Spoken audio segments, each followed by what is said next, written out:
وهذا جمهور الزوراء مسكين.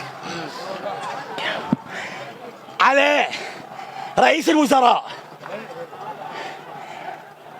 مو وزير النقل الداعم الاول لنادي الزوراء. انتم كلكم اعلام واعلام نزيه واعلام رياضي، ما تتدخلون باي شيء. احنا ليش جمعناكم؟ حتى قرارنا يصير واحد. قرارنا شنو؟ واحد. قرارنا شنو؟ واحد. واحد. قرارنا واحد.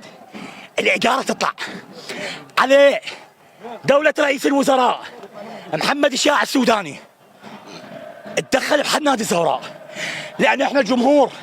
أنا ليش سكت الجمهور؟ وأكو لقطات شفتوها دفعت. ما أريد جمهور الزوراء تضحك عليه الجماهير وينسى جمهور الزوراء، لأن النادي ملك عنا، ملك هذا الجمهور. أنا هاي إيدي مكسورة بسبب النادي، لأن بعد ما أتحمل. هذا مو الزوراء اللي عشقته ولا العشقه أخوتي.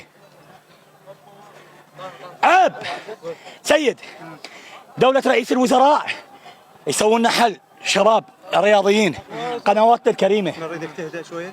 أنا هادئ حتى نعرف ناخذ منك شيء مفيد لكم وللنادي. ليش ما يصير حل للهيئة الإدارية؟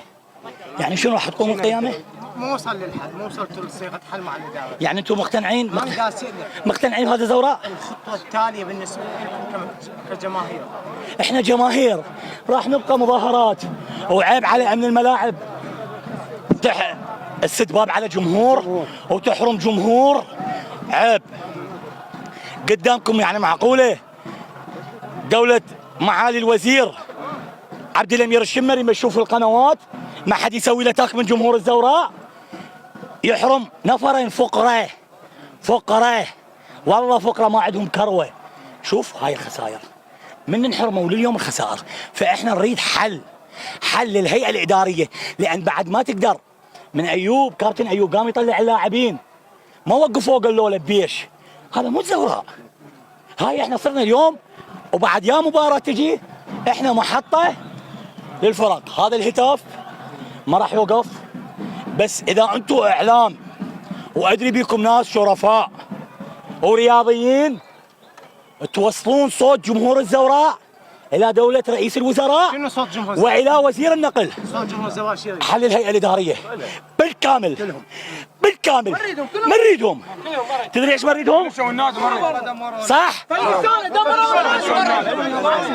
هذول الناس المؤدبين، هذول الناس المؤدبين من يطلع هو رئيس النادي رئيس الهيئه الاداريه يقول مو شرط الزوراء ياخذ. هاك باوع هاي ابو علمي باوع التالات الدوكيات اعيني دواعش اعيني خليه يصور. هذا الزوراء هسه اضرب